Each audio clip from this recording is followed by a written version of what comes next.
Everyone, मैं नेमिचंद कुमार आपका अपने यूट्यूब चैनल पे स्वागत करता हूँ। आप सभी फैमिली मेंबर है। आज का अपना टॉपिक है वक्फ बोर्ड के रिगार्डिंग। अभी रिसेंटली जो विधेयक 2024 के अंदर लाया गया है, उसका उद्देश्य क्या है, क्या क्या जो मार्केट के अंदर जो चल रही है, जो थड़ियों के ऊपर वार्तालाप हो रही है, क्या मुसलमानों को रेगुलेशन किया जा रहा है, क्या मुस्लिम का जो वक्फ बोर्ड बनाया गया है, क्या इसके अंदर इसको ख़त्म किया जा रहा है, क्या इसका प्रावधान है, क्यों लाया गया है, क्यों, आज सारे के सारे आपके डाउट क्लियर हो जाएंगे।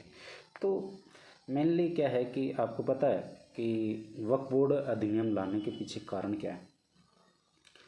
क्या वक्फ बोर्ड के पास कितनी प्रॉपर्टी होगी आपके पास? आप कितना सोच रहे हो? 1000-2000 बीघा? जी नहीं, आप गलत सोच रहे हो। ये आपके पास आपको बिल्कुल भी नॉलेज नहीं होगा कि अपने देश के अंदर सबसे ज़्यादा प्रॉपर्टी है आर्मी के पास। सेकंड नंबर पे आते हैं रेलवे। थर्ड नंबर पे आता है वक्फ बोर्ड। जी हाँ, थर्ड नंबर पे वक्फ बोर्ड आता है।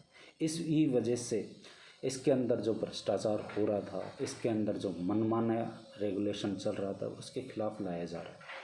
तो मेनली इसकी हिस्ट्री स्टार्ट करते हैं। वक्फ बोर्ड अधिनियम 1995 में लाया गया था। इसी कानून के अंदर संशोधन 2024 के अंदर जो विधेयक लाया जा रहा है, उसके बिहाफ पे किया जा रहा है। तो वक्फ बोर्ड के अंदर ये कानूनी अधिकार है, वैधानिक कानून के द्वारा ये बनाया गया है, कानून के द्वारा बनाया गया है। तो क्या इसके अंदर किस हिसाब से चेयरमैन की नियुक्ति की जाती है, किस हिसाब से चेयरमैन क्या करता है, क्या कार्य होता है, उसके बिहाफ पे भी अपन बात करते हैं। लेकिन इससे पहले हम आपको बात करते हैं, ये आरएएस का पेपर थर्ड है, उसकी यूनिट फर्स्ट इसके अंदर कवर होता है। ये प्री और मेंस के रिगार्डिंग इंपॉर्टेंट टॉपिक है। विधेयक क्या होता है, फलाना ढिकड़ा, जो आप इसके अंदर देख रहे हो ना, वो सब कुछ देख सकते हैं। यूपीएससी के अंदर भी बहुत ही अच्छा टॉपिक है, और ये प्री और मेंस दोनों के अंदर आ रहा है, इसलिए मैंने इसको कवर किया है। तो वक्फ बोर्ड जो कानून 2024 लाया गया है, उसके अंदर चेयरमैन जो होता है केवल मुस्लिम होता है। और इसको क्या इसके अंदर क्या है, जो स्टेट लेजिस्लेटिव यानी जो विधानसभा है, स्टेट के अंदर विधानसभा है, जो मुस्लिम वहाँ पे नॉमिनेट होके जाते हैं यानी निर्वाचित होके जाते हैं, उनके द्वारा चेयरमैन की नियुक्ति की जाती है। ठीक है। और इसके अंदर सारा का सारा मैनेजमेंट मुस्लिमों के अंदर ही होता है। लेकिन क्या इसके अंदर प्रॉपर्टी केवल मुस्लिम दे सकते हैं, मुस्लिम डोनेट कर सकते हैं? जी नहीं, इसके अंदर गैर मुस्लिम भी डोनेट कर सकते हैं प्रॉपर्टी। लेकिन इसके पीछे कारण क्या था, क्यों लाया गया? मेनली क्या है सॉरी मेनली क्या है कि जो वक्फ बोर्ड है, उसके द्वारा काफ़ी ज़्यादा ऐसी प्रॉपर्टी है जिसको वक्फ बोर्ड के अंदर शामिल कर लिया जाता था, यानी मनमानी तरीके से शामिल कर लिया जाता था। और मनमानी तरीके से शामिल करने के कारण वो लोग अपनी प्रॉपर्टी का खोने के कारण जो न्यायालय के अंदर वो दरवाज़ा खटखटाते थे। दरवाज़ा जो रेवेन्यू केसेस है वो काफ़ी लंबे चलते हैं, जिसके कारण वहाँ पे प्रॉपर्टियों पे प्रॉपर्टियाँ बनती जा रही है। और जो आम आदमी, इवन देखो, इसके अंदर मुस्लिम सबसे ज़्यादा पीड़ित है, क्योंकि उनकी प्रॉपर्टियों को रख के वक्फ बोर्ड के अंदर शामिल कर लिया जाता था। तो इसके अंदर क्या होता था, मिसमैनेजमेंट होता था। कोई भी आके किसी भी की भी प्रॉपर्टी को वो बोल देते कि हाँ, मैं ये मेरी प्रॉपर्टी है, वक्फ को मैं डोनेट कर रहा हूँ, लेकिन वो प्रॉपर्टी उसकी होती नहीं थी। और जो उसका एक्चुअल मालिक है वो उसके पीछे पीछे भागता रहता था, ये मेरी प्रॉपर्टी है, मेरी प्रॉपर्टी है। कोई भी इसके अंदर मैनेजमेंट नहीं होने की वजह से, मिसमैनेजमेंट या वेरिफिकेशन का जो प्रावधान नहीं होने के कारण ये विधेयक लाया गया था। तो मेनली इस विधेयक का जो प्रावधान क्या है कि जो मिसमैनेजमेंट है उसको ख़त्म किया जाए। और किसी भी प्रॉपर्टी को अगर वक्त के अंदर लाया जाए तो उसका पहले वेरिफिकेशन किया जाए, क्या ये प्रॉपर्टी किसी दूसरे की तो नहीं है। इसी के रिगार्डिंग, और वक्त के अंदर महिलाओं का कोई प्रतिनिधित्व नहीं है, और इन प्रतिनिधित्व को दूर करने के लिए, महिलाओं के प्रतिनिधित्व को शामिल करने के लिए, और जो भी इसके अंदर विसंगतियां हैं उनको दूर करने के लिए ये विधेयक लाया गया। तो क्या इसके अंदर अगर ऐसे ही कोई किसी की प्रॉपर्टी को डोनेट कर सकता था क्या?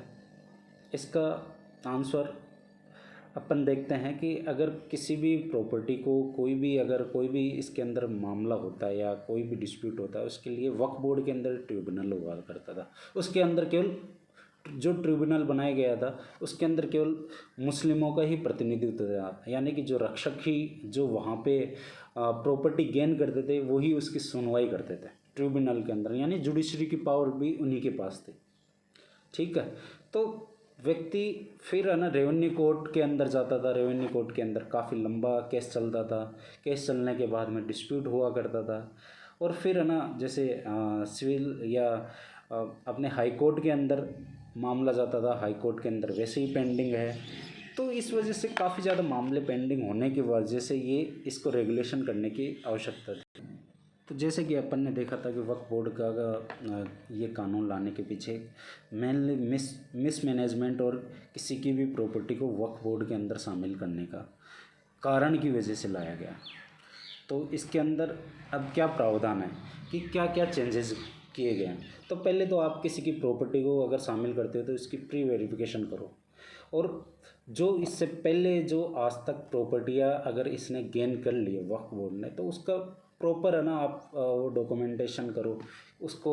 अगर ये आपकी प्रॉपर्टी है तो उसके कागज़ भी आपके पास होने चाहिए। तो ऐसा ही नहीं है कि आप है ना किसी की भी प्रॉपर्टी को अपने अंदर शामिल कर लो। और मेनली क्या है कि इसके अंदर महिलाओं का प्रतिनिधित्व नहीं था। महिलाओं का प्रतिनिधित्व न होने की वजह से, देखो कानून के अंदर सभी समान है, समानता का अधिकार है आर्टिकल 14 के तहत। तो इसके ब्याह पे महिलाओं को भी इसके अंदर प्रतिनिधित्व शामिल होना चाहिए।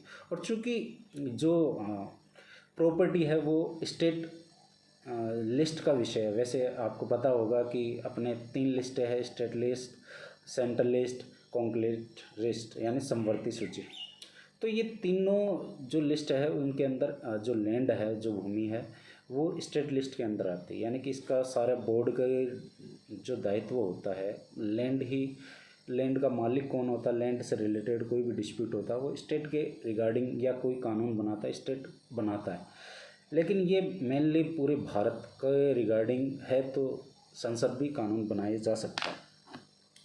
तो इसके अंदर क्या है कि डिस्ट्रिक्ट मजिस्ट्रेट है, जो डीएम है, कलेक्टर है, उसको शामिल करने की बात की जा रही है, क्योंकि लैंड का विषय है जो स्टेट के अंदर आता है। तो डीएम जो होता है अल्टीमेट जो कानून के अंदर है, जो रेवेन्यू एक्ट है उसके अंदर कोई भी डिस्प्यूट होता है उसके अंदर डीएम की अधिकारिता होती है। तो इसके बिहाफ पे वो लाया जा रहा है। तो क्या व्यक्ति का अधिकार, जब क्या प्रॉपर्टी का अधिकार व्यक्ति का अधिकार है?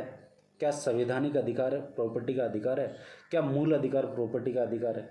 जी नहीं। ये शुरुआत में जब अपना कानून बना था, जब अपना संविधान बनाया गया था, तब ये प्रॉपर्टी को मूल अधिकार माना गया था। आर्टिकल 19 के अंदर भी, आर्टिकल 31 के तहत भी। लेकिन 42वां संविधान संशोधन 1976 में किया गया।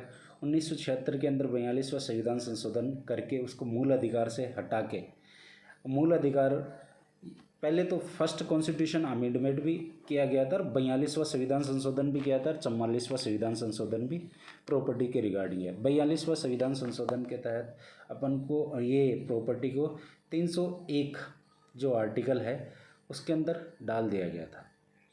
301 यानी कि ये मानो 301A मेनली ये है कि मूल अधिकार, अगर भूमि को मूल अधिकार ना होकर संवैधानिक अधिकार है, यानी कि संविधान के अंदर अधिकार है। इसका कारण क्या है कि व्यक्ति पहले कोई भी सरकार थी जो उसको सड़क वगैरह, हॉस्पिटल वगैरह, जन कल्याणकारी कार्य के लिए पुल वगैरह बनाना होता था। तो ये मूल अधिकार होने की वजह से सरकार नहीं बना पाती थी। सरकार के पास बहुत ज़्यादा, ये मानो कि हर कोई विरोध करता था, कोई भी अपनी ज़मीन देता नहीं है। तो इसको मूल अधिकार के तहत अगर ये है तो सीधे अपन हाई कोर्ट और सुप्रीम कोर्ट के अंदर जा सकते हैं। ये प्रारंभिक अधिकारिता के अंदर आता है। तो इसको संशोधन करके 301A के अंदर जोड़ा गया। इस वजह से अपन ये अब कोई भी सरकार अगर वो लेती है, लैंड वगैरह लेती है, तो उसको डायरेक्ट अपन हाई कोर्ट या सुप्रीम कोर्ट में चैलेंज नहीं कर सकते इसके भी आप पे। आई थिंक आपको सभी को पता चल गया होगा कि क्यों लाया गया, क्यों नहीं लाया गया। Thank you very much. और इम्प्रूव करेंगे अपने अंदर और पढ़ेंगे, फिर आपको बताएंगे। Thank you.